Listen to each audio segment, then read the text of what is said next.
Hello, happy Friday. I hope it's not as cold where you are today as it is here in eastern Kansas. I don't know what the temperature is, about 33, but the wind is just really vicious. It's a good day to stay inside. And I apologize for starting this a few minutes late, but I am getting to the point in my life where I'm not going to sweat the small stuff. I'm going to try not to anyway. Today I want to talk to you about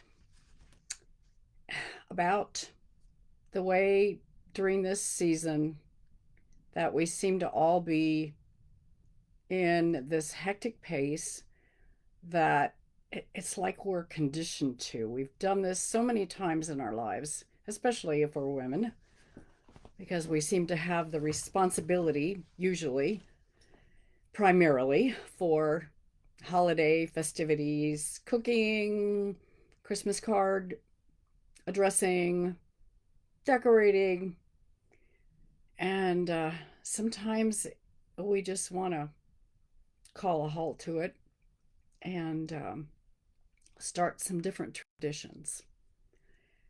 And I think that COVID has had a huge hand in allowing a lot of us to change our hectic pace of life. I know it certainly has for me. And it hasn't been an easy change at all. I used to be so wrapped up in what to buy for people, what holiday treats to make and give away. I used to worry about hosting parties and family get togethers, but the pandemic changed all of that. I'll never forget the first COVID Christmas. We had a gift exchange with my son and daughter in law and grandkids, probably uh, maybe 2 weeks after Christmas. It was sometime in January. And that exchange and festivities were held in their garage under blankets with everyone masked. And I think that's when I started doing a mind shift about Christmas. And I realized it didn't matter what I bought as gifts, how much candy making I accomplished. It was just as important to just be able to get together in small groups and share the love. That's what Christmas is all about, anyway, isn't it? Even this year with the triple whammy of increased COVID infections and cases of the flu and RSV making the rounds, it's just making a lot of people start wearing masks again. It just no longer seems wise to have these huge gatherings indoors. So ask me why I've organized a winter solstice party tomorrow for our local authors group. I'm president of that group, and I received an email today from one of the authors that said he's going to stay home because he's really concerned about all the sickness that's going around.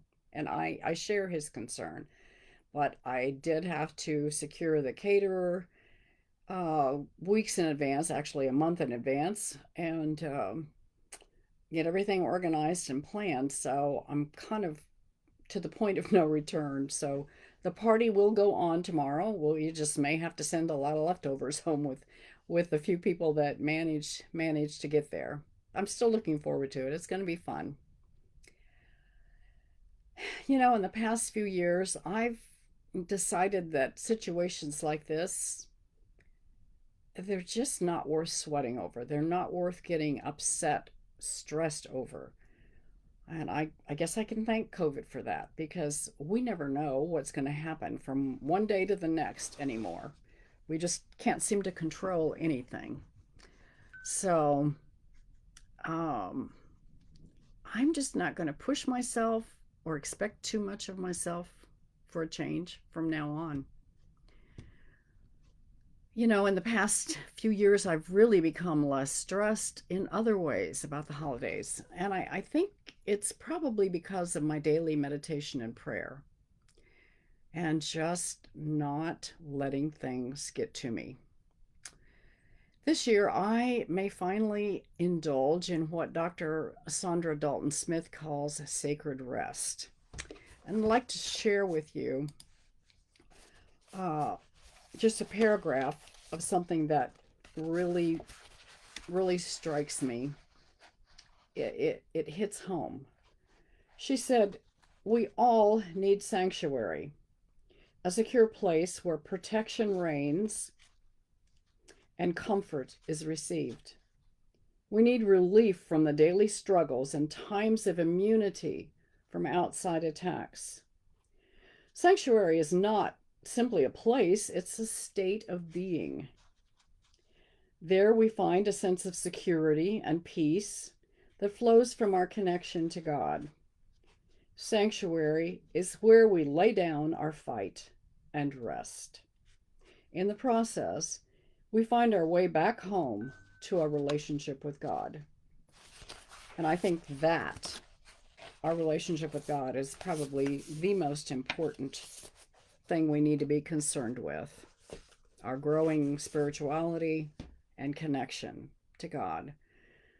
So I hope that you can all find that sanctuary somehow this hectic season. And I'm going to end today's Facebook Live by sharing with you a poem from the book that I just released this week, a book of poetry and photos from the pandemic. And this poem is the title poem. It's the next to the last poem in the book, called Finally Noticing. And it directly relates to what I've been talking about today. Now that we've been through it, we know what a pandemic looks like, sounds like, feels like, tastes like, grieves like. Now that we know we can co-opt life, avoid the masses, huddle inside, fear the worst, work from home, order online, and live in virtual reality, some of us choose to recuse ourselves from such trials and tribulations. Some of us drew the lucky straw, missed the COVID lottery, got the arm jabs, tossed aside fears, went for walks, prayed, meditated, expressed gratitude. We finally noticed, finally lived, loved, and laughed again. We refused to put the C word in all caps, rejected living as coavoidance, and now we choose life with a capital L, recognize the need for repentance, know our only choice ever in all of history was and will forever be love. And I wish all of you much love this Christmas season. And may you find time for sacred rest. And may you also somehow find time to record in some way your holiday memories through the years. Merry Christmas and Happy New Year. We'll see you next year.